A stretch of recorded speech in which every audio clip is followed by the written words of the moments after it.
There are plenty of people that I don't advise to save. If you're struggling along and making a reasonable income and you have a job with a 401k being put aside for you and you have Social Security, who's to say whether it's better to defer a dollar of expenditure on your family on a trip to Disneyland or something that they'll get enormous enjoyment out of, so that when you're 75 you can have a 30-foot boat instead of a 20-foot boat. There are advantages to spending money in various forms for your family when it's young and giving them various forms of enjoyment or education or whatever it may be. So I don't advocate, I may practice, but I don't advocate extreme frugality. And I don't say that it's always better to be saving 10% of your income instead of 5% of your income. I think it's crazy to be spending 105% of your income, and I think that leads to all kinds of problems. In the end, you want to have an internal scorecard. You are not a better person or a worse person because you live a different kind of life than your neighbor. You live a life that is true to yourself. Today, we're going to talk about something many people struggle with: saving your first $100,000. Now, before you roll your eyes and think, here we go again, just to paint a clear picture, I'm going to break down 8 simple steps you can take to save your first $100,000 within 3 years or less. These steps will challenge any traditional savings methods that you can think of. We're going to show you exactly how you can not only make more money, but also make your money work for you as you look to hit 100K using Warren Buffett's strategies. Take a few minutes of your time to follow these simple steps closely, because by the end of this guide, you'll have a clearer plan to save 100K in 3 years or less, and you'll just need to implement it yourself. In the end, I'll reveal the top obstacle that keeps people, including you, from reaching their savings goals and show you how to avoid it. Trust me, you don't need to be Wall Street smart to make this happen. So let's dive right in.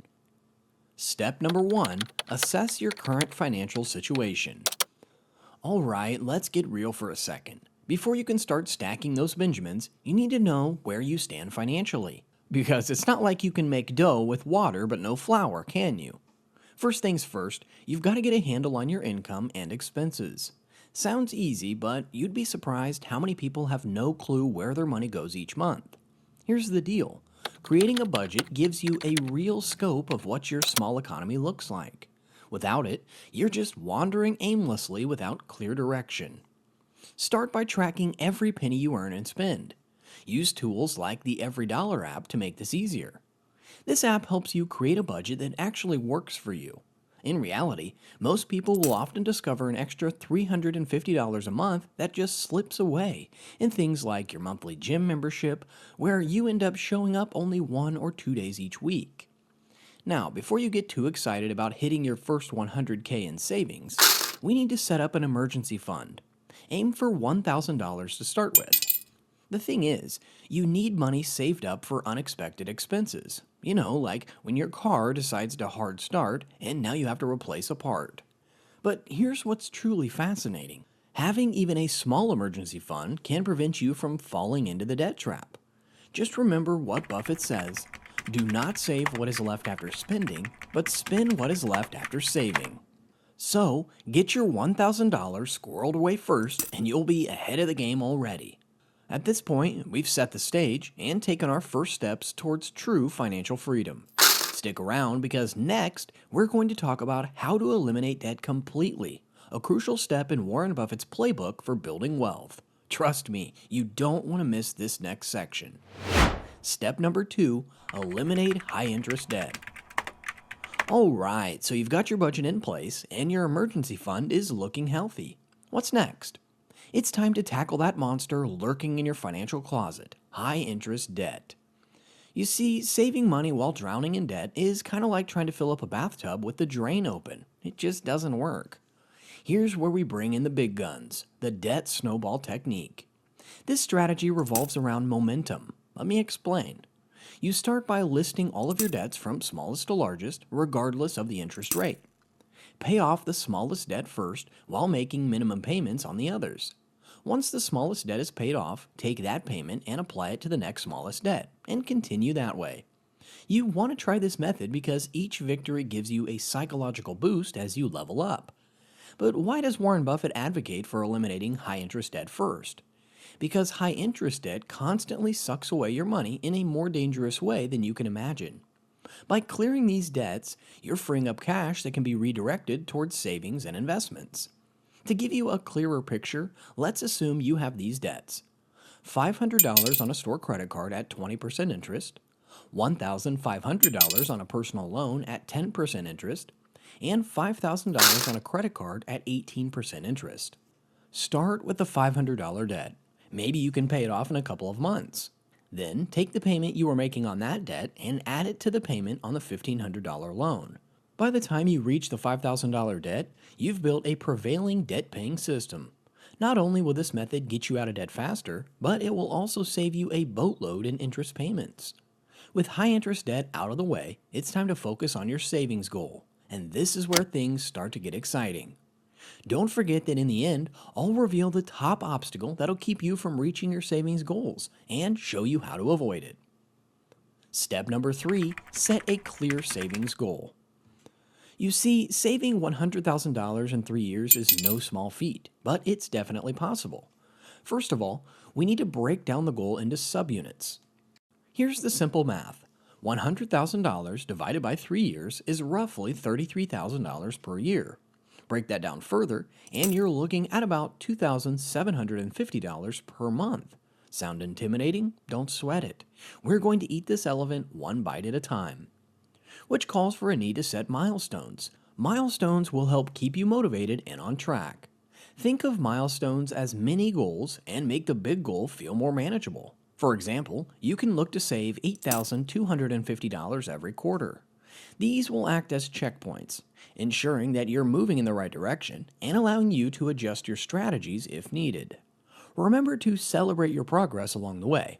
Maybe not with a shopping spree this time around, but with something meaningful and budget-friendly. Once you have your milestones in place, you'll need to reduce your expenses.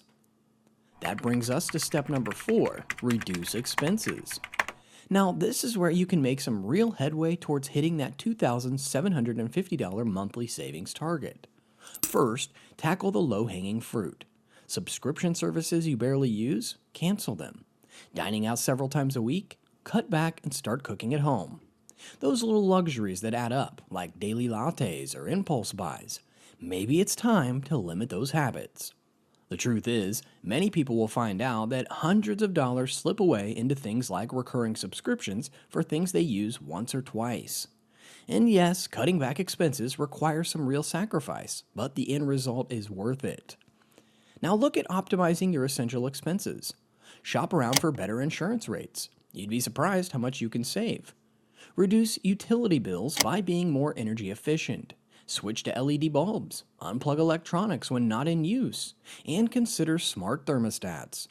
To paint a clear picture, let's say you cut $50 a month from subscription services, $200 a month from dining out, $100 a month from optimized insurance rates, and $50 a month from reduced utility bills. Boom! You've just freed up $400 a month. That's almost 15% of your $2,750 monthly target without much pain. Up next, we'll talk about how to boost your income and make those savings grow even faster. And this is where things become sensational. Step number 5, increasing your income. Alright, so you've got a budget, knocked out high interest debt, set a clear goal, and trim the fat from your expenses. Now it's time to supercharge your savings by increasing your income. More money coming in means you can hit your $2,750 monthly target faster and with less pain. First up, let's talk about your full-time job. If you're already employed, and you've got a great opportunity to boost your income right where you are. Start by having a candid conversation with your employer about your performance and growth potential. Show them the value you bring, and be prepared to negotiate for a raise or promotion. Warren Buffett is a big believer in investing in yourself and your skills. One thing to keep in mind is that companies are always looking to retain valuable employees. If you can demonstrate your worth, there's a good chance they'll be willing to increase your compensation. Don't be afraid to ask. The worst thing they can say is no. But if a raise isn't in the cards, or if you want to accelerate your savings even more, consider picking up a side hustle. Side gigs are a fantastic way to bring in extra cash without a long-term commitment. Freelancing on LinkedIn or Upwork, as well as tutoring on Fiverr, are just a few ideas in this category. Or maybe even try pick and drop services for Uber or Lyft during your free time. Here's an example. Say you pick up a freelancing gig that pays $25 an hour and you dedicate 10 hours a week to it. That's an extra $1,000 a month. Combine that with, say, driving for a ride-sharing service on the weekends, which could net you another $500 per month. You've just added $1,500 to your monthly income. Add this to the $400 you saved by cutting expenses, and you're already at $1,900. Just $850 shy of your monthly goal. Add investing on top of this, and you might break even faster than you think. Let me explain. Step number 6, invest wisely.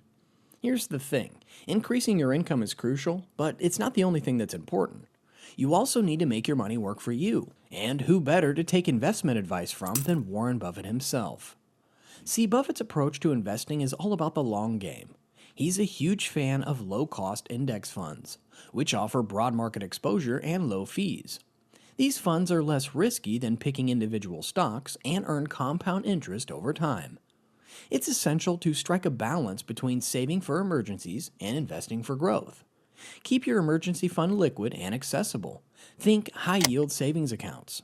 But for the bulk of your $100,000 goal, invest in something that grows. Let's say you invest $2,000 a month into an S&P 500 index fund, which historically returns about 7% annually after inflation. Over 3 years, your investment would grow to about $81,764. Add this to your monthly savings and any additional income from side hustles, and you are well on your way to hitting that $100,000 goal. You've done a lot of the heavy lifting, but the journey isn't over yet. To ensure you stay on track, you need to automate and regularly monitor your progress, which I'll explain in this section. Step number 7, automate and monitor progress. First of all, you need to set up automatic transfers to your savings and investment accounts. This is crucial because it removes the temptation to spend money that should have been saved. Automate your finances to work for you without even having to think about it. Next, schedule monthly reviews of your financial progress. This helps keep you accountable and allows you to adjust your plan as needed. Ask yourself questions like, am I meeting my savings target?